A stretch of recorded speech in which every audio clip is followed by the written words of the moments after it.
Tonight, a conversation with Robert Rauschenberg. He is one of America's greatest living artists. John Richardson, the biographer of Picasso, describes Rauschenberg's achievements as a painter, a printmaker, a photographer, a sculptor, a theater designer, a performance artist, and a technologist as simply epic.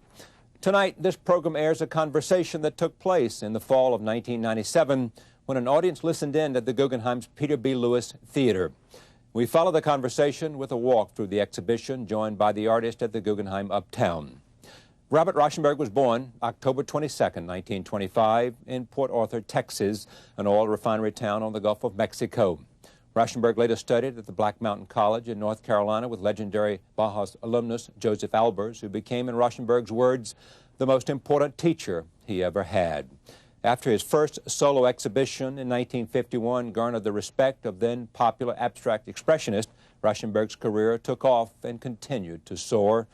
Today, at age 72, he resides on Captiva Island, Florida, where he continues to work and live as an artist.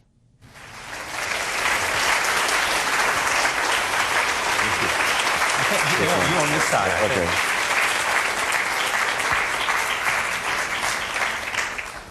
This is a great honor for me because of Bob and also to be here at this magnificent place.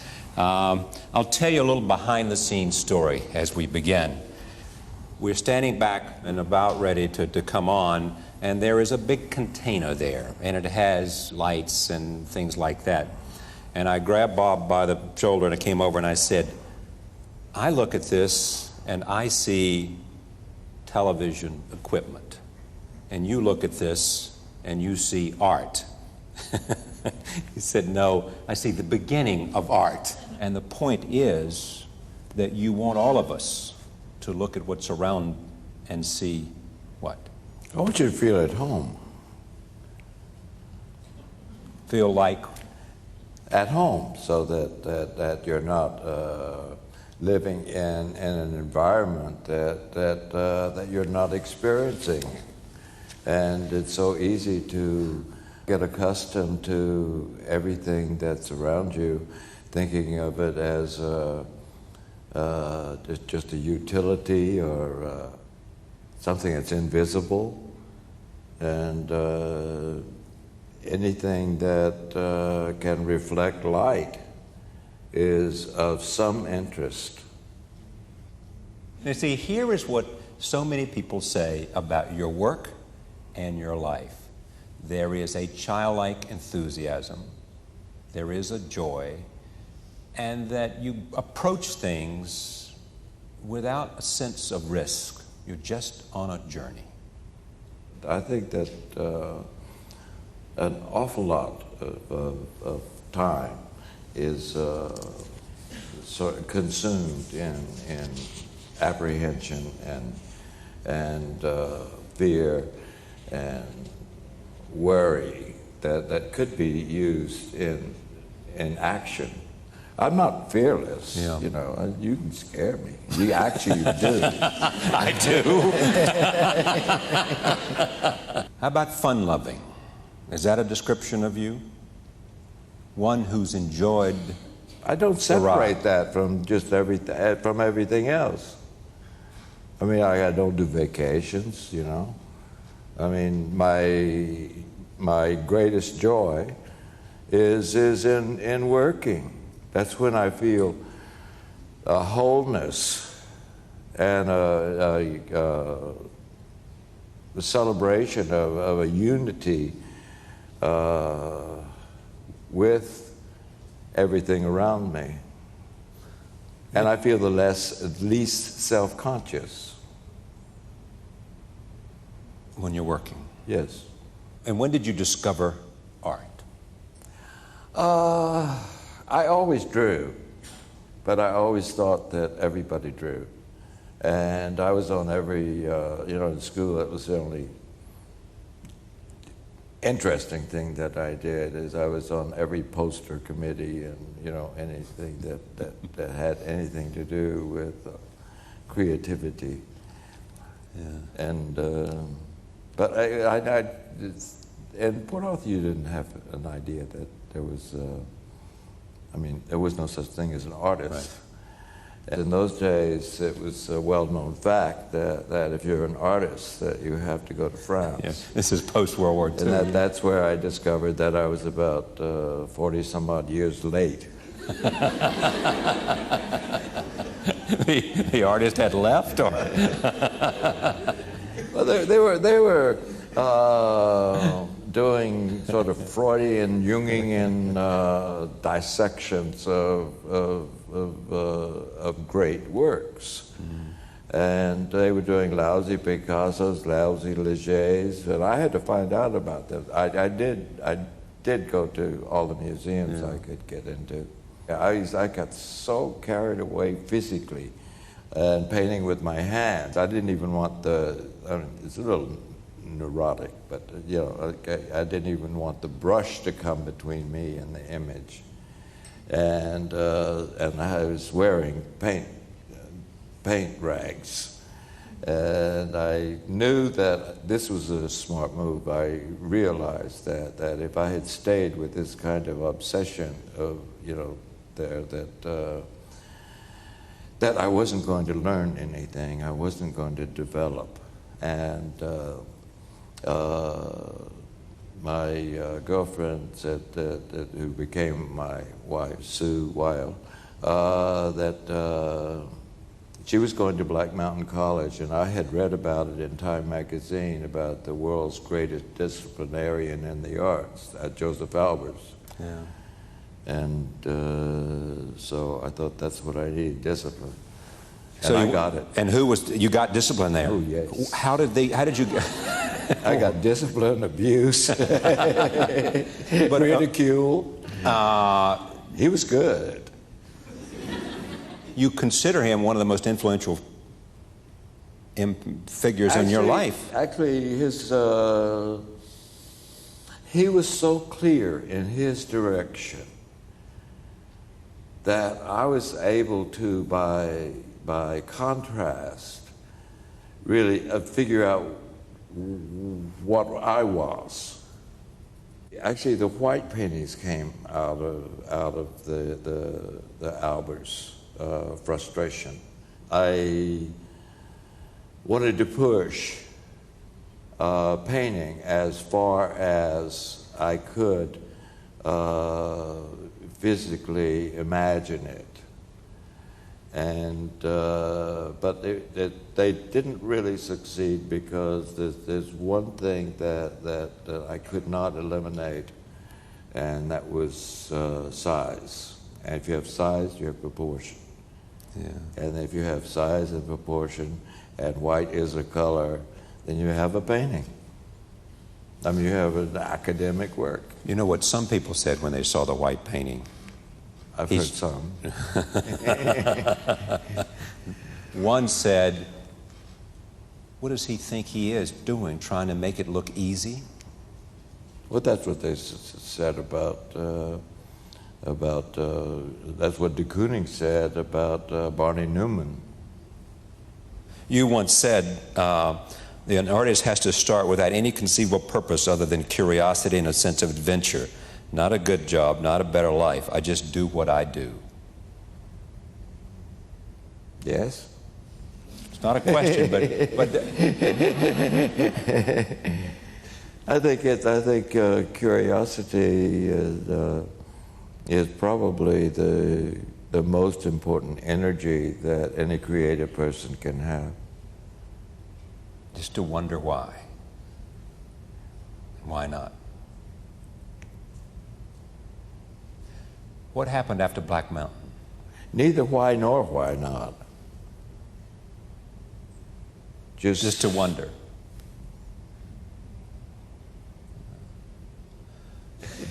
When did you meet Jasper Johns? What influence did you think you had on each other? I think the main influence was that we were the only two people that were not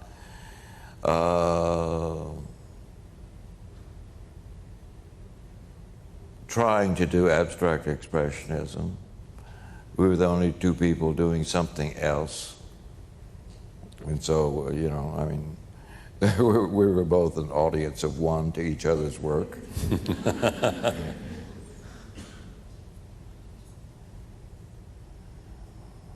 A great friendship. Oh, very. And I think that the thing that made us get along was the fact that we were so different ourselves. I would go out on the streets and get everything, and he would shut the windows. Right, I got you. But we had different studios, so that was all right, because I spent my time trying to mimic what I saw outdoors, and he tried to create what he felt in his head. I mean, I was very tempted to work like de Kooning. How's that? I would have loved to have done Rothkos, you know. And Pollocks. But my respect for their view, yeah. I mean, that was them. And I think that, you know, if there is a legacy, I'm very happy that I can have as enviable point of view as these people that I love so much.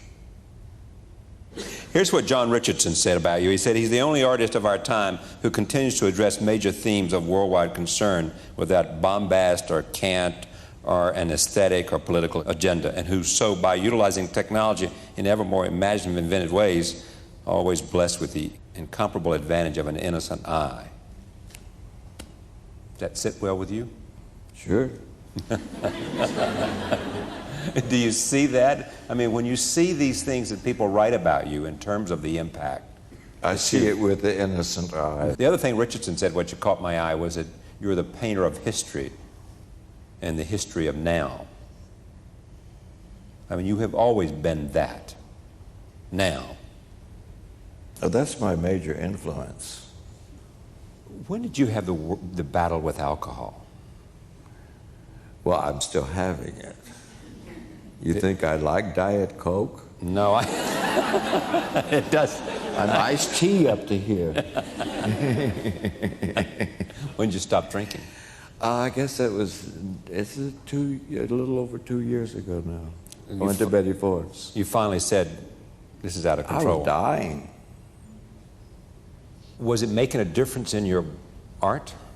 Actually, it didn't. That's what was so deceptive about it, because I wasn't a mean drunk, but when my health started falling, then I knew that there was more coming out than going in, except for the alcohol. And how do you feel today, other than not liking Diet Coke so much? Oh, I feel great. Yeah. Oh, yeah. I'm much happier. Happier? Yeah. Well, if you're drunk, you hate yourself too. Because you're drinking, or because something else is driving you? It's depression, I think. Depression. Yeah. And then you drink to get over the depression, and then you drink because you're drinking. And what were you depressed about? I mean, this has been a great life. It causes depression. It's a chemical thing.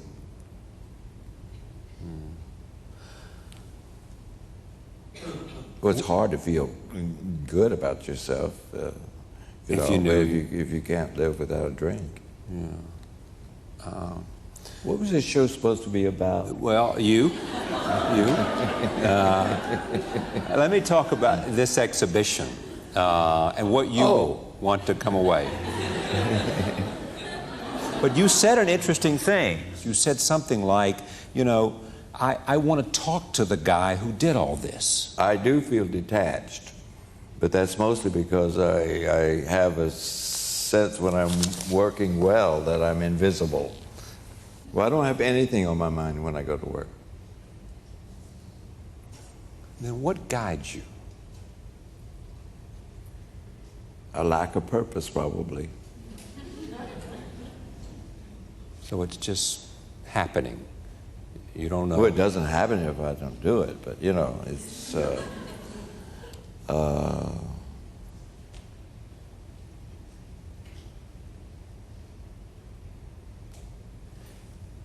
Have you ever had it? Go ahead. Are you thinking? Have you ever had anything like the equivalent of writer's block? No. Never a point where you could pick, there was no art for you to create. There was nothing you could do. No, then you just do something else. Okay, so. And it is art or it's not art. It doesn't matter. It is art or it's not art. Yeah. How do you know the difference? You do, I don't. If someone would come here, no matter how much they knew, whether they knew a lot about you or not much about you, just knew that Bob Rauschenberg was a great American artist, what would they understand about you from this exhibit and from these works of art? I have no idea. Yeah. Really and don't. even if you and I walked through this, you couldn't look at it and say, or it's uncomfortable to say that this says, you know, I mean, who was it? I don't know. We'll just have to try it. We will. Thank you very much. I don't rehearse. Nor do I. Thank you. Great to see you.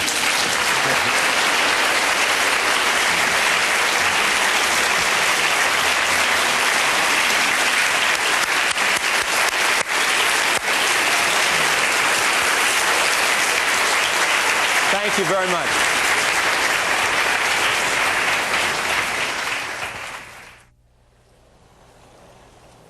A couple of days later, after our evening conversation, I met Bob Rauschenberg at the Guggenheim Museum uptown for a walk through the exhibition.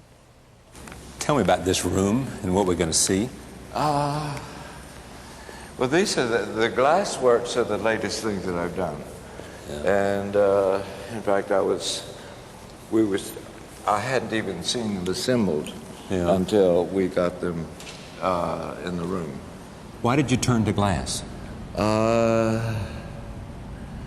The fragility, the ghostliness of it.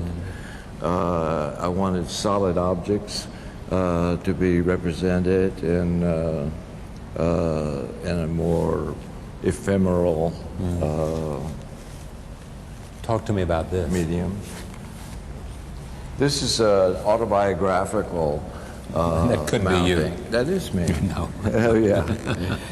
And that's my studio there, and that's my mother and my father and myself on a bayou.